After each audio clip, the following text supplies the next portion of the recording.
você está no canal Espiritualidade e Boas Histórias, né? Para você que está aí acompanhando a gente, né? Que curte as nossas boas histórias, fica aqui o nosso abraço, a nossa gratidão. Para você que chegou, deu uma olhada, viu alguma boa história, curtiu, né? Deixa aí o seu like, né? Inscreva-se no nosso canal. Bom, hoje eu vou contar para vocês mais uma história que a gente recebeu, que vai fazer parte do livro do Mico Encontro Chico Xavier de 2025, né? Ela se chama Um Astrofísico Humano na Minha Garagem. Bom, começa assim.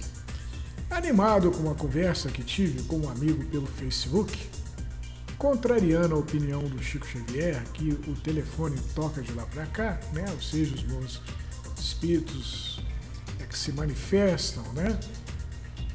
Ou seja, é recomendável aguardar que os nossos orientadores espirituais escolham os espíritos apropriados para uma comunicação, uma vez que espíritos zombeteiros é que não faltam na espiritualidade, aqui também, né? E caso lançássemos mão da invocação, né? Correríamos o risco desses espíritos levianos aparecerem em resposta ao nosso chamado, no lugar daqueles, né? Com quem desejamos conversar, né? No lugar daqueles com quem desejamos conversar, né?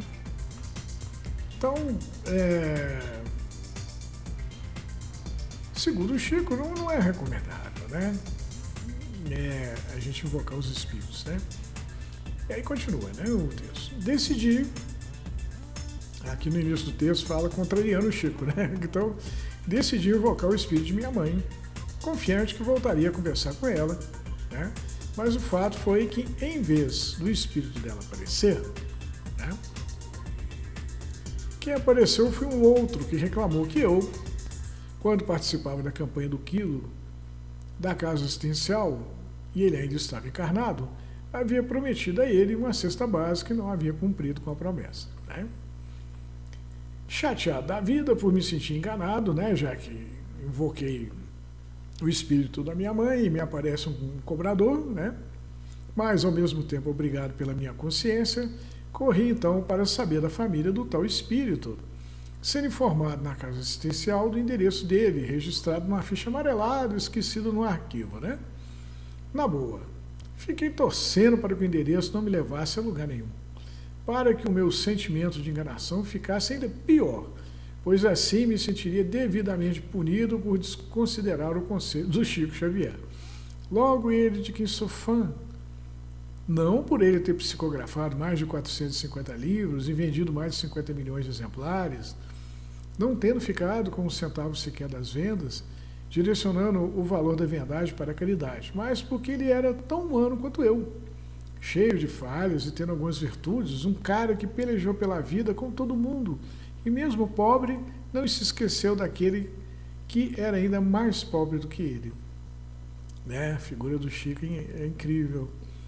No entanto, quando apareci com a cesta à porta do barraco humilde, né, fui recebido com alegria danada pelos moradores e percebi que a espiritualidade havia me usado para praticar um ato de caridade, tirando proveito do meu desejo de falar com o espírito de minha mãe. O que demonstra que os bons espíritos não têm nada de bobo, né? Eles não perdem tempo com discussões estéreis, nem se dobram à vontade dos homens insensatos, ou desperdiçam o latim tentando convencer os tolos. Hoje estão bem mais preocupados em fazer a caridade, né? O mundo caótico do jeito que a gente vive, né? Esse mundo louco que a gente está vivendo, os bons espíritos, eles estão tendo muito trabalho, né? Então eles têm mais do que fazer do que atender a curiosidade de alguns, né? Como diz nosso orientador espiritual, quando se tem fome, né, pouco importa saber de onde veio um pão. Ou seja, depois que a caridade foi feita, após o pão material ou emocional matar a nossa fome do corpo ou do espírito, né, aí sim, podemos falar de outras coisas, pois quem tem fome não consegue ouvir, nem compreende direito, o raciocínio não funciona, não é capaz de apreciar as belezas da vida, de discernir as coisas. Para o faminto, pouco importa se a Terra é quadrada ou redonda, se existem discos voadores ou espíritos do outro mundo. E o Chico sabia bem disso, né? Por isso que ele fez muita caridade para muita gente, né? Deu muita cesta, né?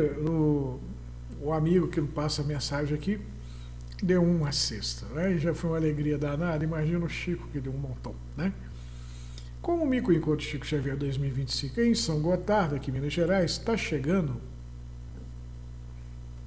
nosso orientador espiritual nos trouxe alguns espíritos para conversar conosco.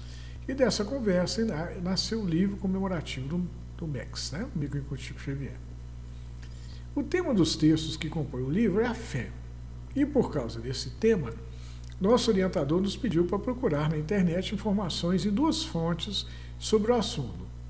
Uma é um canal no YouTube que faz campanha pela invocação dos espíritos e pelo controle das comunicações mediúnicas, como o Kardec fazia. Kardec é o codificador da doutrina dos espíritos, né?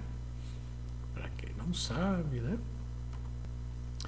E o outro canal é tocado por um professor de psicologia que tem explicação para tudo que foge ao senso comum, ou seja, todo fenômeno cuja explicação escape à percepção dos nossos 5 sentidos, assim como Deus, o Espírito, o amor. Para ele, tudo é criação do cérebro. E quando essa criação passa da conta, assim como são os fenômenos mediúnicos, ganha o nome de surtos psicóticos. E o médium passa a se chamar esquizofrênico. No primeiro canal, tem também uma proposta desmistificadora. Ele é crítico da obra do Chico Xavier, mas não chega a dizer que o Chico era um esquizofrênico, que nem no segundo canal. Mas passa perto. Esses dois canais me mostraram que, apesar de uma vida devotada à caridade, o Chico não escapou de ser taxado de maluco, simpatizante da ditadura, enganador e por aí vai. E se com o Chico Xavier, que andava acompanhado dos bons espíritos de luz, foi assim, conosco não haveria de ser diferente, né? Ou seja, não faltam aqueles que só enxergam defeitos quando olham para o nosso trabalho. Contudo, como os amigos espirituais nos dizem, né? Não se esqueça, né, amigo leitor, que para os céticos, falar com um amigo espiritual é estar tendo um surto psicótico e que o tal amigo é produto da sua imaginação descontrolada, né? Então, os bons espíritos, os amigos espirituais, eles nos esclarecem o seguinte: não há Chico Xavier para todo mundo, né? Portanto, continue seu trabalho e agradeça a Deus pela oportunidade de servir, pois no serviço encontrará a felicidade que almeja. Então, a gente que lida com a mediunidade, né? Segundo o canal cético, a mediunidade não existe não, né? Mediunidade é um processo que está mais para o delírio, né? Está mais para a invencionice, né? Então você poderia meio que dizer que as religiões, né? Que os pastores são inspirados, os padres também, né? Os médiuns espíritas, né? Então, para os céticos não existe isso, né? Então é tudo invenção da mente, né? E então o nosso mentor, né, virou e falou: olha, melhor do que você ficar preocupado com esse tipo de coisa, você perder o seu tempo pensando nisso, você usa essa energia e arregaça as mangas e vai trabalhar. O trabalho é o melhor a se fazer, né? Ainda mais porque a gente sabe da doutrina que no futuro, não muito longínquo, acho, né, porque cada dia os homens estão ficando mais sensíveis, né? A mediunidade vai ser uma coisa normal, né? Todos vamos desenvolvê-la, né? Bom, arregacemos as mangas e vamos trabalhar para que o MEX 2025 tenha um livro comemorativo à altura de sua importância, na divulgação da doutrina, pois, afinal de contas, São mais de 20 anos que a gente se encontra por conta do evento e cada encontro é mais legal que o outro, mais instrutivo. Cada encontro é a oportunidade de reforçarmos nossa fé e de nos alegrarmos infinitamente ao rever os antigos companheiros de ideal espírita, né? Bom, aqui acaba a explicação, né? Quando assistimos aos vídeos dos dois canais que estudamos, muito se falou sobre mediunidade. Resumindo a missa, para os céticos, a mediunidade está no campo das enganações, às vezes propositais, às vezes não intencionais. Essas últimas, né, sendo resultado de alguma doença mental. Já para a turma do canal kardecista, a impressão que tive, após assistir a inúmeros vídeos do referido canal, é de que a mediunidade do Chico Divaldo, Franco e Ivone Pereira está no campo das enganações propositais. Era um bando de enganadores, segundo o referido canal, né? Como cada um tem uma verdade, todos somos livres para acreditarmos no que quisermos até que apareça uma lei em contrário, prefiro continuar ouvindo os amigos espirituais que nos orientam, pelo simples motivo que a nossa parceria rendeu nessas 3 décadas em que trabalhamos, diversos trabalhos que nos encheram de satisfação, assim como este, trabalhos que têm como base estimular a prática da caridade, ou seja, sempre que for possível, tentarmos aproveitar a oportunidade de servir com amor, pois é servindo que crescemos espiritualmente, é servindo que nos salvamos da inveja, da raiva, da mágoa, da intolerância, da impaciência, do desamor e da falta da fé no Pai infinitamente bom e misericordioso, a despeito de alguns de seus filhos acreditarem que são filhos do nada e quando morrerem para o nada irão voltar, né? Pessoalmente, desde que li a definição de cristão no Livro dos Espíritos, ou seja, cristão é aquele sujeito que procura ser um pouco melhor a cada novo dia, né? Mesmo sabendo que terá dias que isso não será possível, né? Tem dias bravos, né? Tenho procurado fazer por merecer a chance de continuar evoluindo, aproveitando as chances que a vida me dá de praticar a caridade, certo de que haverei de encontrar o rosto da felicidade ao olhar para o espelho, né? E sorrir satisfeito comigo mesmo, por ter conseguido me tornar a minha melhor versão possível naquele dado momento, né? Todo dia é dia da gente ser um pouco melhor, né? Eu acho que o barato da doutrina, né, não são que nem o pessoal, os céticos, os ateístas, eles pegam muito com as revelações que estão no livro Nosso Lar, né, que existe colônias e tudo mais. Eu acho que isso não é o mais legal da doutrina, né? O mais legal da doutrina é fazer a gente racionalizar, né, a utilidade da caridade, né? Por que fazer caridade? Qual o bom motivo para a gente fazer a caridade? Com os outros e com a gente mesmo. Porque a caridade é como plantar flores, né, no nosso jardim. O nosso jardim está lá sem nada nele, né? Só terra. E a gente quando a gente vai fazendo caridade, atos de caridade, nós vamos plantando flores, né? E uma hora lá a gente olha para o jardim, está todo florido, né? Cheiroso, né? Tem o perfume das flores, está lindo, né? Então a caridade faz a gente dar a nossa vida melhor, faz o nosso entorno melhor, né? Ela nos faz sentir melhor, né? E para aqueles que só acreditam naquilo que se possa medir e pesar, né, esse tipo de sentimento não dá para medir nem para pesar, né? Ele é muito pessoal, né? É o céu, né, de que a gente tanto fala. Onde está o céu? O céu está aqui dentro, né? É o que a gente sente quando a gente faz o bem para os outros, né? De forma que for, ou interessadamente ou desinteressadamente. O importante é fazer o bem, né? É construir o bem com as nossas atitudes, né? Bom, disse o divino amigo que a felicidade não é deste mundo, mas como a gente é feliz quando faz algo de bom para o nosso próximo, né? Principalmente para aquele que sofre. Pois é, o Chico, ele veio para nos lembrar isso, né? Ele veio para nos lembrar dessa coisa, desse sentimento de como é bom ajudar, né? Como é bom ajudar um filho, esposos, amigos, uma pessoa qualquer que nos chega e nos solicita uma ajuda, e a gente ajuda, o cara está naquela angústia, aí o cara sai, pô, você me tirou dessa angústia, que bom. Quanta gente que o Chico, para quem o Chico trouxe alívio, né? Não dá nem para contar, né? E esses que criticam o Chico, que criticam o Divaldo, que criticam outros tantos aí que procuraram levar uma vida legal. Então, o pessoal pega nos erros. Cara, somos humanos. Quem não é? Né? Achar erro nos outros é muito fácil. Né? Difícil é achar as coisas boas. Né? O que essa pessoa fez de bom? Dá para contar nos dedos. Mas o Chico, é muito difícil você medir o bem que aquele homem fez. Né? Para concluir essa introdução, cabe também o esclarecimento. O médium não é uma máquina, né?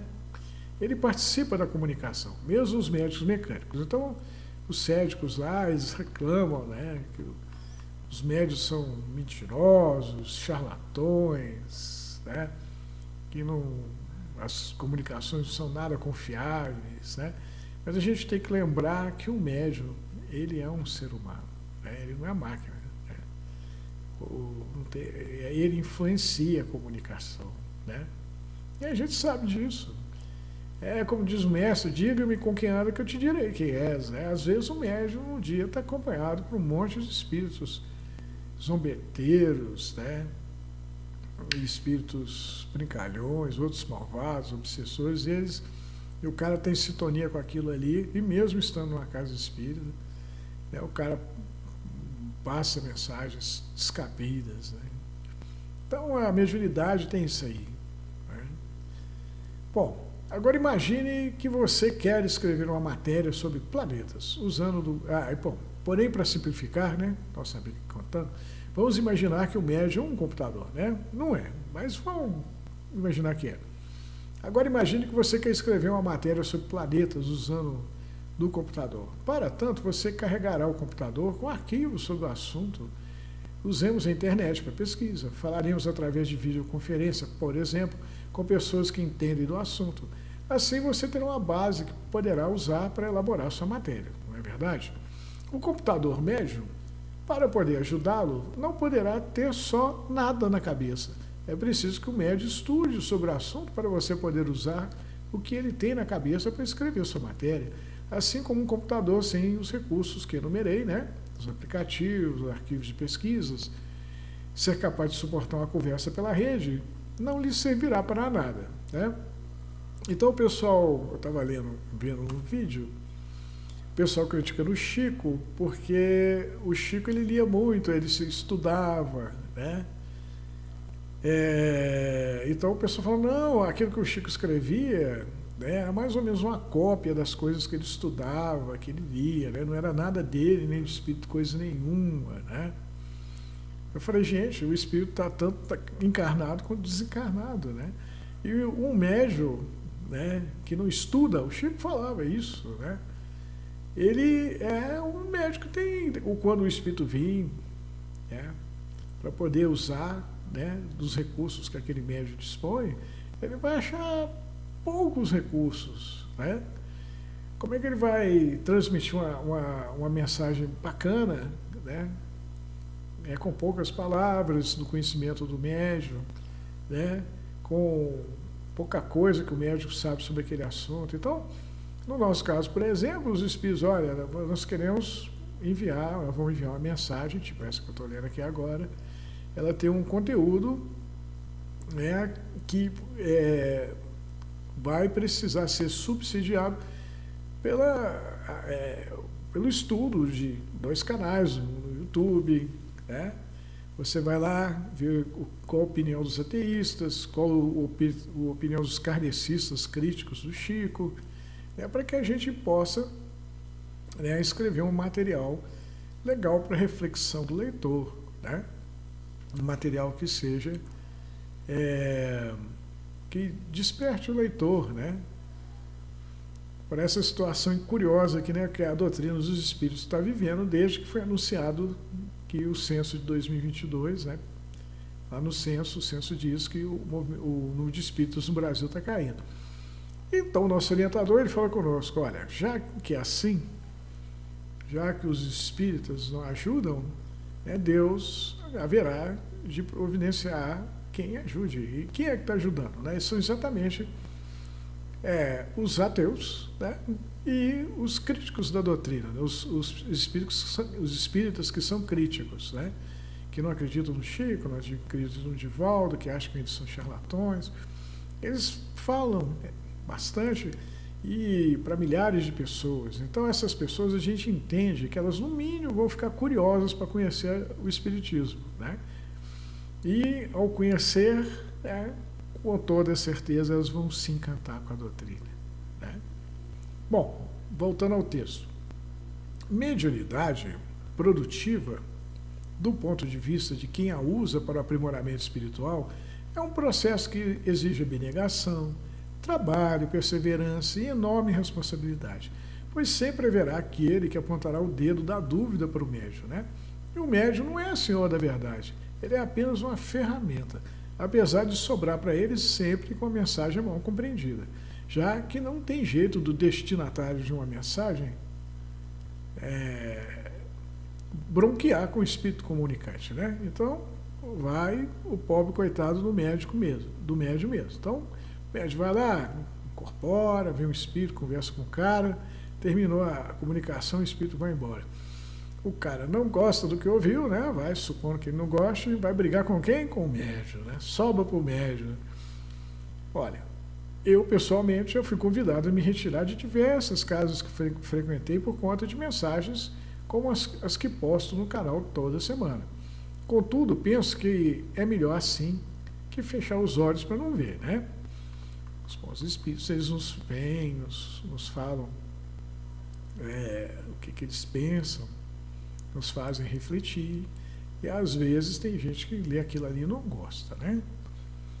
Para que haja uma mediunidade profícua, né, o médium carece da companhia dos bons espíritos, e essa condição obriga a melhoria contínua, a prática da caridade e o exercício das virtudes que faltam ao médium, né? Caso contrário, corre-se o risco de se obter mensagens de conteúdo anêmico, se não mentiroso, por conta da companhia de espíritos zombeteiros que assessoram o médium. O pessoal do canal até eu achei interessante que eles falam que o Chico anda sendo apanhado em algumas situações difíceis, né? Que inclusive ele tendo sido iludido por outros médios, né? E aí o pessoal do canal falou assim, poxa, mas será que o Emmanuel, né, chegou na orelha do Chico e falou, Chico, toma cuidado, né, para você não cair numa furada?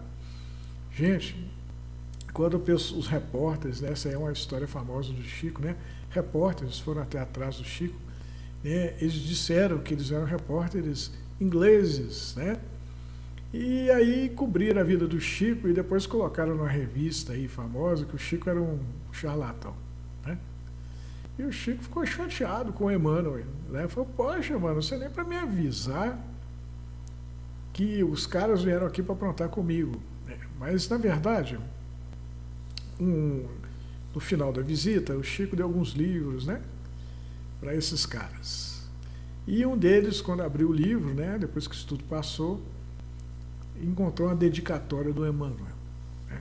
Isso é incrível, é um fenômeno incrível, né? E anos mais tarde, mais incrível ainda, foi o que o cara se arrependeu de ter aprontado com o Chico, porque o Chico continuou fazendo o trabalho caritativo dele, continuou fazendo que nem o orientador falou aí, olha, larga para lá esse pessoal que fica achando defeito no trabalho, dizendo que você é isso, você é aquilo. Continue trabalhando, porque no final das contas a felicidade está no trabalho, né? O Chico trabalhava, os caras falando aqui, não, o Chico queria era palmas, né? Queria aplausos. Não, o Chico, ele queria satisfação do trabalho, né? Todo médium é assim, né? Quando ele trabalha para o bem, faz o bem, e o bem se espalha, é quando o médium é mais feliz, é quando ele se torna a ferramenta mais perfeita para o Pai infinitamente misericordioso e bom. Bom, portanto, usar a mediunidade para crescer moralmente equivale a não esperar nada, né, em troca dos seus serviços, nem agradecimento ou reconhecimento. E não se aborrecer quando ofendido e chamado de mentiroso ou coisa pior, contentando-se em servir a fim de alcançar o estado de céu, aquele em que se tem a consciência tranquila e se sente a satisfação consigo próprio, e não para de estudar e se atualizar, para se manter uma ferramenta útil para a espiritualidade, né? Então o médium ele não quer palmas. O Chico falava que médium bom é médium casca grossa, né? Tem uma história do Chico que ele estava numa casa cercado de mães, né? Aí eu adoro essa história, eu sempre repito ela nos vídeos, né? Aí ele foi ler uma mensagem de um rapaz que desencarnou para a mãe dele, e ele começa assim: minha querida mãezinha. Aí a mãe cospe na cara do Chico, né? E vira para ele e fala: meu filho era um ladrão, ele nunca me chamaria assim, ele me tratava com casca e tudo, né?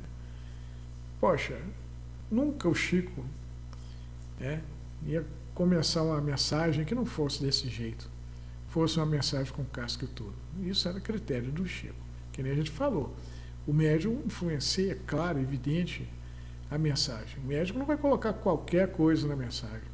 Não vai colocar xingamentos, não vai colocar impropérios, não vai colocar coisas ofensivas, né? A gente tem que, um bom médium tem que ser criterioso, né? Ainda mais um médium amante do Cristo, né?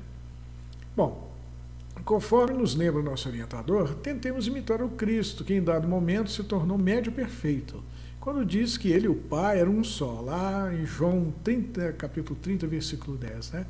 Tamanha coincidência de seus pensamentos, pois não há como o Pai se reduzir para ficar do nosso tamanho moral, não é verdade? Temos sim que nos aprimorarmos e crescer, para ficarmos da estatura moral do Pai e assim podermos servir de instrumento eficaz na obra do seu reino de paz. Jesus fala, né, sede perfeitos, né, porque o Pai já é perfeito, né? Nós é que temos que correr atrás, né? Bom, gente, aí, aqui a introdução, né, dessa mensagem, né, uma mensagem que fala do ateísmo, fala de espíritas, né, que criticam o Chico, criticam o Divaldo, né, criticam o Haroldo Dutra, o Ivone. Eles estão na deles, né? Diz aqui o nosso orientador, para deixá-los para lá, e que essas críticas vão mais ajudar o espiritismo do que atrapalhar, porque o espiritismo anda um pouco precisando se renovar, né, atrair jovens, né, e os jovens adoram os ateístas, né? Inclusive o vídeo do canal Ateu, o moço lá que faz é um jovem, né, que tem uma risada bacana, né? Ele parece um cientista, um doutor, né? Isso atrai muito os meninos. Então, quando ele senta o pau no Chico, né, ele acaba com a vida lá do pobre do Chico Xavier, fala que é um embusteiro, um charlatão, ele não está fazendo mais do que chamar a atenção para a figura do Chico. E o interessante no canal, ele fala: eu não conheço o Chico, eu não leio nada dele, eu não sei nada dele, mas eu sei que ele é um charlatão, né? Então, poxa, na hora que ele começar, eu tenho certeza, na hora que ele começar a ler os livros do Chico, os mais de 450, na hora que ele começar a se inteirar do trabalho que o Chico fez em meio século de caridade, né? Quando ele se tocar, ele falou: cara, que cara fenomenal. E os outros que vão atrás dele, se também tiverem a mesma curiosidade, quem sabe não serão esses o futuro do espiritismo, não é verdade? Por isso que o nosso orientador está aqui, nos passando essa mensagem. Então, para finalizar a mensagem, o pessoal do canal Ateu, eles usaram de para se justificar, né, falar por que eles acreditam, né, só naquilo que possa ser pesado e medido. Eles falaram de uma história do Carl Sagan, né? O Carl Sagan, para quem não conhece, ele dirigiu um programa chamado Cosmos, né? Na minha época, eu adorava, eu assisti todo, na época de garoto, né, de adolescente, eu adorava, amava o programa, eu achava o Carl Sagan sensacional, né? E o Carl Sagan, ele era um cientista e ele tinha tanto prestígio que ele convenceu Deus e todo mundo a aplicar recursos para desenvolver tecnologias capazes de procurar vida extraterrestre, né? Eu sou fã do Carl Sagan. Eu acho as explicações dele, o Cosmos, fantástico, né? Mas, né, tem o seguinte, os espíritos nos dizem, se fosse usado esse dinheiro para procurar vida extraterrestre aí, né, se esse dinheiro fosse revertido para diminuir a miséria no nosso mundo, seria um investimento melhor, né? Então o Carl Sagan era um super cientista, mas tanto é o programa dele chama Cosmos, né? E a gente se maravilhou com o programa dele, as ideias dele, né? O Carl Sagan, eu acho que para mim ele foi muito parecido com um mágico, né? Ele me fez conhecer o universo, né? Eu não conhecia, né? Ninguém conhecia, né? A gente não sabia que o universo era tão maravilhoso, tão grande, tão incrível. A história, né? O cosmos começa lá dos primórdios, história dos primórdios da humanidade, né? E vai até o que se conhecia sobre o universo na época, né? Lá nos anos 90, né? Então, Carl Sagan é sensacional, né? E ele escreve um livro, Carl Sagan, e nesse livro, né, ele tem um conto de um cara chamado E.M. Butler, chama The Myth of the Magus, de 1948. The Myth of the Magus seria um mito do mágico, né? E esse camarada, nessa história, fala o seguinte, a mágica, né, presta atenção, viu, gente, isso aqui é muito interessante, devemos lembrar, é uma arte que requer colaboração entre o artista e o seu público. Então, o mágico nada mais é do que um ilusionista, né?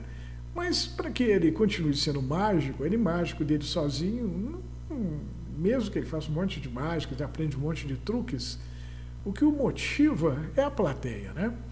E não tem nada para motivar o mágico melhor do que uma plateia entusiasmada, né? Que finge acreditar em tudo que o mágico faz, né? O mágico tira o coelho da cartola e o povo, oh, que maravilha, né? Mesmo que você tenha visto essa mágica um montão de vezes, você sempre se admira dela, né? Ou serrar o cara no meio, né? Então é preciso ter um truque de mágica para ser legal, é preciso você ter um mágico inspirado, animado e uma plateia, né, que esteja disposta a colaborar com o mágico, né? Esteja disposta a ficar naquela expectativa, né? E quando o mágico terminar o truque, a plateia bater palmas entusiasmada, surpresa por aquele truque incrível, né? Então o Carl Sagan colocava, né, pela essa simples frase, a gente vê que ele coloca essa coisa do místico, né, dentro do campo da mágica, né? Ele provavelmente ele achava assim com os céticos, né, com os ateus, né, que Deus não existe, né? Não existe. Porém, né, esse pessoal, as pessoas que usam Deus para poder ganhar dinheiro, para poder viver, são mágicos, né? Eles fazem truques e tentam convencer as pessoas de que tem um poder místico, né? Um poder que vem, né, de uma divindade, né? Bom, então esse texto esse texto do E.M. Butler, The Myth of the Magus, chama Um Dragão na Minha Garagem, do Carl Sagan, né? Então começa assim, um dragão. Então a frase, a mágica, devemos lembrar, é uma arte que requer colaboração entre o artista e o público, é do E.M. Butler, do livro, ou do texto, né, eu não conheço, The Myth of the Magus. Agora, o texto em questão, Um Dragão na Minha Garagem, que começa com essa frase do E.M. Butler, do The Myth of the Magus, né, é do Carl Sagan, tá? Então ele fala assim no texto do Carl Sagan, um dragão que cospe fogo pelas vendas vive na minha garagem. Suponhamos, né, entre parênteses, estou seguindo uma abordagem de terapia de grupo proposta pelo psicólogo Richard Franklin, fecha parênteses. Né? Então, vamos lá. Um dragão que cospe fogo pelas vendas vive na minha garagem. Suponhamos que eu lhe faça seriamente essa afirmação. Então, chamei um amigo e falei, olha, meu amigo, tem um dragão morando na minha garagem. Com certeza você iria querer verificá-la, né? Ver por si mesmo. São inumeráveis as histórias de dragões no decorrer dos séculos, né? Mas não há evidências reais, né? Dragões, discos voadores, espíritos, né? Fantasmas. Você pode dar uma generalizada aí nesse dragão, né? Aí o texto continua. Mostre-me, você diz. Eu levo até a minha garagem, você olha para dentro e vê uma escada de mão, lata de tintas vazias, um velho triciclo, nada, mas nada de dragão. Ué, cadê o dragão? Você pergunta. Ué, tá ali, respondo, acenando vagamente. Ali, né? Esqueci de lhe dizer que é um dragão invisível.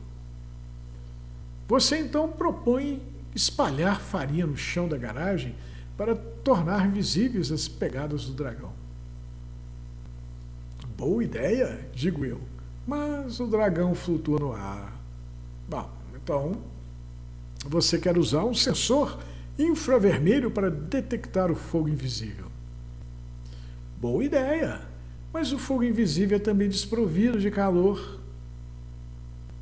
Bom, então você quer borrifar o dragão com tinta para torná-lo visível. Boa ideia! Só que o dragão é incorpóreo e a tinta não vai aderir. E assim por diante. Eu me oponho a todo teste físico que você propõe com explicação especial de por que não vai funcionar. Né? Então, tudo vamos fazer um teste disso, daquilo, você fala, não vai ter jeito, né? Ora, qual é a diferença entre um dragão invisível, incorpóreo, flutuante, que cospe fogo atérmico e um dragão inexistente? Né? Se não há como refutar a minha afirmação, se nenhum experimento concebível vale contra ela, o que significa dizer que o meu dragão existe? A sua incapacidade de invalidar a minha hipótese não é absolutamente a mesma coisa que provar a veracidade dela, né? Então, não posso medir, não posso calcular, não posso fazer nada com o raio desse dragão, então não existe, né? Alegações que não podem ser testadas, afirmações imunes a refutações, não possuem caráter verídico, né? Não são reais, seja qual for o valor que possam ter por nos inspirar ou estimular nosso sentimento de admiração. Né? Bom, aí você chega e fala o seguinte. Não, aí o cara que vê o dragão fala o seguinte. O que eu estou te pedindo a você, né, meu amigo, que eu trouxe aqui na garagem para ver o dragão invisível, é tão somente que, em face da ausência de evidências, acredite na minha palavra. Né? Então, cara, se você vê um dragão e os outros não veem, né? E você chama um amigo, você quer que ele acredite em você, né? A despeito dele não ver o dragão e a despeito dele não conseguir uma maneira científica de provar que o bicho existe, né? Quer simplesmente que acredite. Não é assim que é amizade, né? Bom, Carl Sagan foi um cientista planetário, astrônomo, astrobiólogo, astrofísico, escritor, divulgador científico e ativista norte-americano. O cara era fera. Uma das séries mais legais sobre ciência, Cosmos, tinha Carl Sagan como apresentador. O Carl Sagan tem um capítulo lá que ele comenta sobre a quarta dimensão, ele dá uma explicação tão bacana. Eu tinha maior dificuldade para entender o que seria a quarta dimensão, né? Aí ele dá uma explicação massa, né? Eu recomendo que quem tiver interesse no assunto, dá uma olhadinha, né? Carl Sagan, a quarta dimensão. Bom, quando ele desencarnou, né, fiquei na esperança de poder conviver com ele, né? Já que os pensamentos de Carl Sagan tinham o cosmos como orientação. E como eu era um observador da vida no planetinha azul, não seria difícil capturar o pensamento do astrofísico, direcionando para a minha garagem, pois afinal de contas eu era um dragão. Bom, aí a história, né? Essa parte é uma história que comenta a história do Carl Sagan, né? Essa aí, o personagem que está falando aí, ele diz que ele é um dragão. E aí ele explica: foi um dia, cheguei para um amigo e disse a ele que havia um astrofísico humano na minha garagem. Olha, vê se pode, né? Curioso, o meu amigo quis vê-lo, mas quando olhou para dentro da minha garagem, só viu coisas que qualquer dragão acharia na garagem do amigo. Aí o dragão amigo, né, virou e falou assim: você e os seus humanos. Aí o dono da garagem falou assim: pô, você não vai me dizer que não acredita que os humanos da Terra não existem, né? O amigo abriu a bocarra mostrando os dentões. Afinal, o cara era um dragão, né? Não sei porque ainda lhe dou atenção. Sério, fico bravo demais ao pensar que comprei essa ideia louca de humanos, quando me disse que estava trocando ideias com um humano chamado Arthur Clarke. Cara, quem que é o Arthur Clarke? Arthur Clarke, mais conhecido, Arthur Charles Clarke, mais conhecido como Arthur C. Clarke, foi um escritor e inventor britânico, radicado no Sri Lanka, autor de obras de divulgação científica e de ficção científica, como o conto do The Sentinel, que deu origem ao filme 2001, Odisseia no Espaço. Né? Cara, Arthur Clarke e o premiado Encontro com Rama. Eu li Encontro com Rama, é um barato, não tem só o Encontro com Rama, tem outras. Eu li 5 livros. Tem um parente meu que ele é professor, coordenador do curso de matemática da Universidade Federal de Uberlândia, aqui perto de Araxá, ele me passou. Eu passei um final de semana, uma semana de folga ali nos livros do Arthur Clarke. Cara, é demais, né? Bom, aí o nosso amigo aqui, ele conta, um dos dragões, falou: cara, eu tive com o Arthur Clarke, né? Aí ele falou: como é que foi esse contato? Eu me aproveitei que ele estava sonhando. Aí o outro amigo fala: e eu trouxe até aqui, não foi? Ele não era real, mas parecia um fantasma, um truque de mágico, né?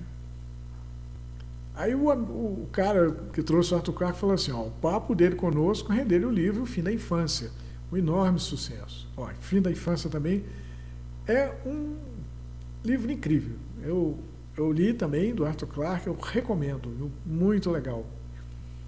Né? Aí o amigo do dragão que tinha garagem falou assim: um enorme sucesso no planeta dele, lá na Terra, né?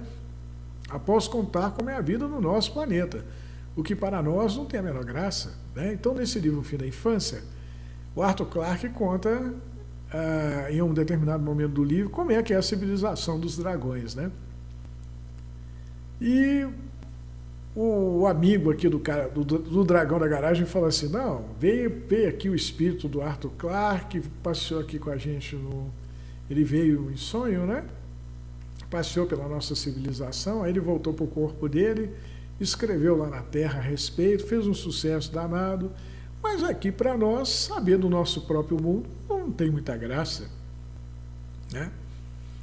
Aí o dono da garagem falou assim: é que os outros dragões só vão dar bola para os humanos quando os humanos chamarem a atenção dos dragões. Então aí tem uma coisa curiosa. Lá um dos vídeos com os vídeos ateus, eles não acreditam em extraterrestres, né? E não acreditam em espíritos também, né? E teve uma discussão lá, onde um convidado do programa deles lá falou assim: cara, vocês só vão acreditar num extraterrestre o dia que estiver sentado em cima da mesa, vocês puderem cutucar o cara, né? Aí, neste texto, né, o cara fala: por que os extraterrestres não vêm aqui e se submetem à nossa análise, né? É que os outros dragões, né, os ETs, só vão dar bola para nós humanos quando os humanos chamarem a atenção dos dragões. Então a gente não chama. Por que que os ETs não descem aqui e conversam com a gente? Né? Porque a gente não chama a atenção deles. Né? Eles olham para cá, né? Eles ligam lá no Jornal Nacional, o que eles veem? Guerra, briga, fome, tarifaço do Trump. E que interesse, né, que a gente pode despertar numa raça superior, né? Nós que somos uma civilização, que a gente não para de brigar um com o outro, né? Que destrói a própria casa, né? Polui o meio ambiente. Eles olham para a gente com pena, né? E o cara sendo tão superior a nós, ele não vai sentar aqui para a gente dissecar o sujeito, né? Ele não é um ratinho de laboratório, ele é um ser de outra esfera capaz de atravessar o cosmos, né, para vir aqui, né? Ele é o dono da bola, não a gente, né?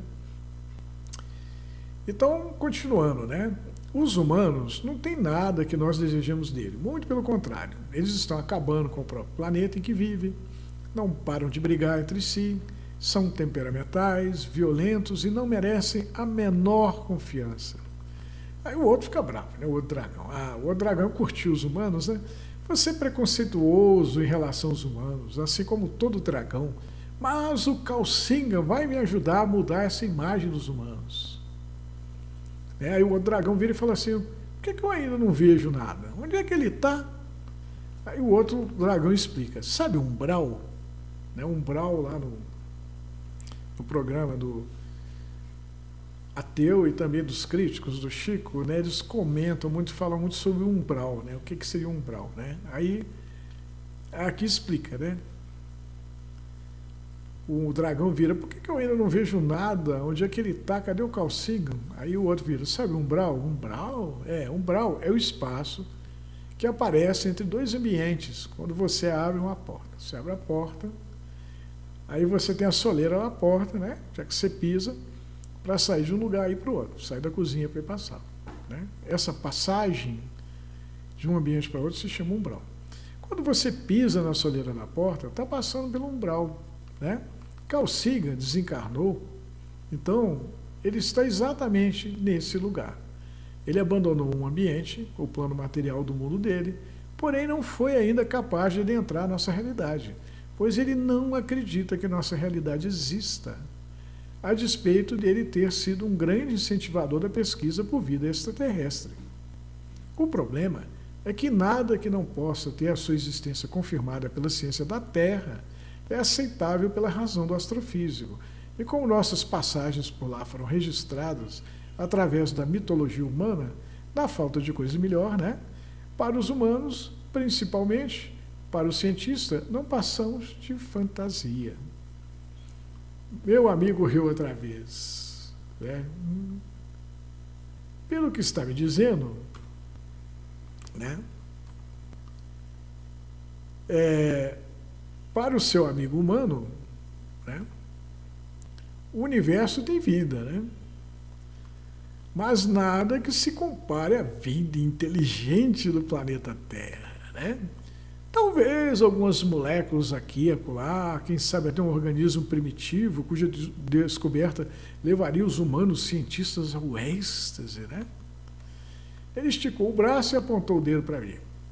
Coloca aí mais 2 adjetivos dos humanos na lista. Insignificantes e pretensiosos. O dragão ficou bravo com a gente, né? Aí o outro dragão explica. Provavelmente, né, ele, o Calcinga, permanecerá no umbral até que a necessidade de voltar à carne para uma nova experiência faça com que ele retorne à Terra, já que as virtudes que os humanos necessitam, eles só podem adquirir através da experiência, interagindo uns com os outros. Né? Então, o espírito, tem muitos espíritos que adentram para o espiritual, mas bota um pezinho mais ou menos ali, mas fica parado, ele não dá conta de ir adiante, porque ele não acredita que aquilo ali exista. Então ele passa um período entre o desencarne e a reencarnação na sombra, né? Parado na porta. Né? Ele não atravessa o umbral, ele fica lá. E quando ele reencarna sem ter experiência da vivência da espiritualidade. E tem muitos que, olha, eu não acredito, por quê? Porque realmente não viveu essa experiência. Né? O cara é tão cético que ele não é capaz de imaginar que exista Deus, que exista espiritualidade, que exista o Espírito. Né? Bom, disse isso num tom de voz tão melancólico, né? Quer dizer, o dragão dono da garagem, né? Calciga está aí na minha garagem, ele poderia entrar e a gente conversar, né? Seria incrível, né? Mas ele não acredita que dragões existam. Então não tem jeito, né? Você desconfia do seu médico. Doutor, o senhor não sabe nada. Esses remédios que o senhor me passa fazem mais mal do que bem. Né, doutor?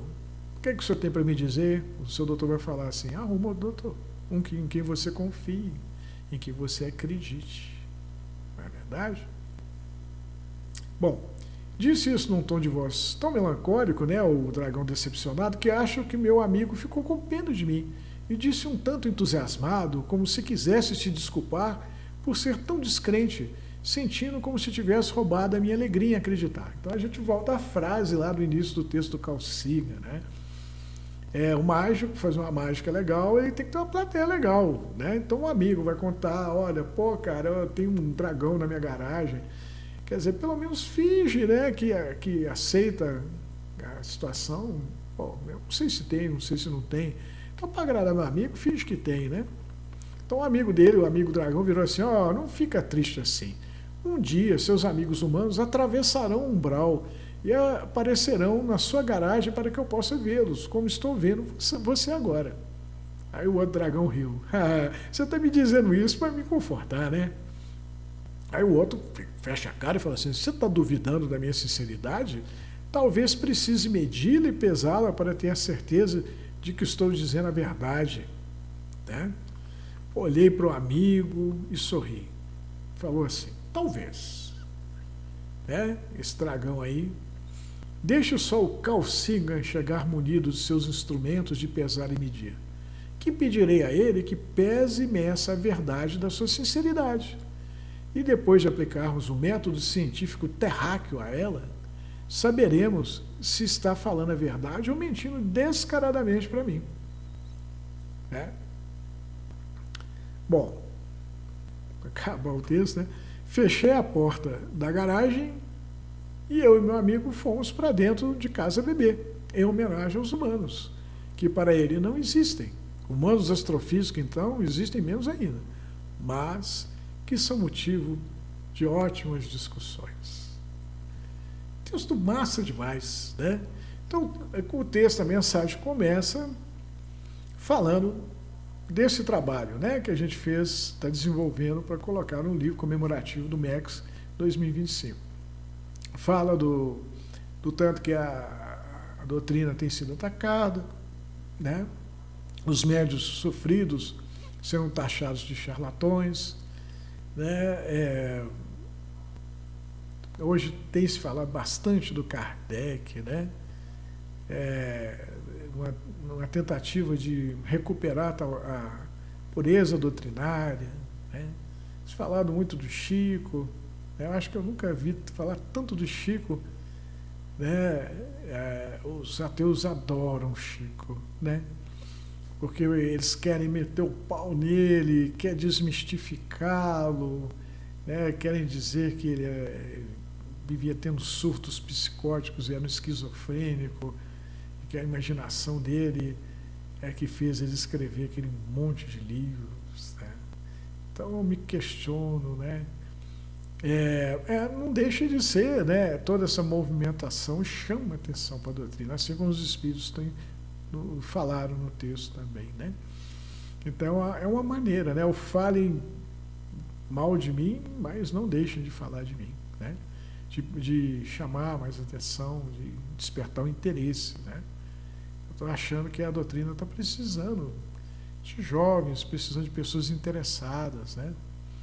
Porque o segundo adulto do Ultra, né, está circulando na rede aí, mais de 40 anos, e o Espiritismo terá acabado no Brasil, porque não tem mais jovens, né? As pessoas que frequentam a casa estão todos velhinhos, tipo eu, assim, né? Por exemplo, eu já vou fazer 64 anos. Realmente, não tem jovens na casa, né? Tem gente velha, né? Então o Espiritismo vai realmente, segundo o adulto, eu concordo com ele. Se não houver um trabalho para levar o conhecimento das pessoas, né? O tanto que o Espiritismo é legal, né? O tanto que ele nos estimula a prática da caridade, né? Isso é maravilhoso, né? Gente, fora da caridade não há salvação. Você não se salva do egoísmo, da vaidade, do desamor, da raiva, do ódio, a não ser pela prática da caridade. Quando você olha pelos olhos do seu irmão, a visão é outra, né? As raivas e mágoas passam, né? Quando você cuida daquele que, né, mais necessitado, às vezes nem tanto, né? Às vezes o cara tem mais que você, mas ele está mais necessitado de uma palavra, de um conforto, de um consolo. A doutrina espírita, ela é consoladora, né? E não tem nada mais maravilhoso do que isso. A gente vira e mexe, está aqui na Pratinha, no Instituto do Amor, com o médio Júlio de Carvalho, né? E a última vez que eu fui tinha mais de 1000 pessoas ali. E ele recebe aquelas mensagens, algumas poucas mensagens, cara, mas é tanto consolo que ele distribui ali. É simplesmente maravilhoso. Eu acho que os ateístas, né? Aqueles que discordam da mediunidade séria, né? Se eles forem num lugar assim, né? Uma reunião séria, com pessoas sérias, eles vão ter a dimensão do tanto que é um fenômeno maravilhoso, né? Tem um caso, né, de uma senhora que eu vi lá no Júlio, né?